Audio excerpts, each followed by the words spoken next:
Soch to'kilishi ham albatta mavsumga bog'liq desam bo'ladi. Bir tarafdan bahor oylarida bizada boshlanadi organizmda A vitaminoz, ya'ni organizmga kerakli bo'lgan vitaminlar yetishmovchiligi boshlanadi. Bu bizani organizmimizga, ya'ni terimizga, sochimizga, tirnoqlarimizga ta'siri juda ham katta. Buni biz aniqlashda albatta bir qancha organizmda kerakli bo'lgan fermentlarga analiz topshirishni buyuramiz va endokrinolog maslahatini tavsiya qilamiz. Shunga asoslanib biz keyin davo muolajalarini tayinlaymiz.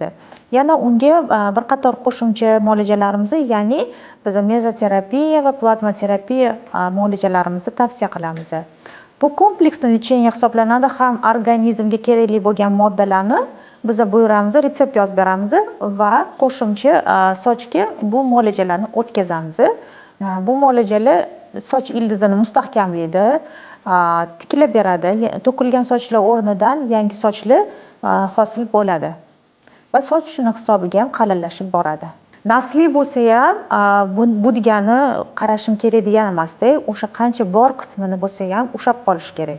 Agar endi уже ko'rsatma bo'lsa, конечно, пересадка, soch ektirish muolajalarini o'tkazsa bo'ladi.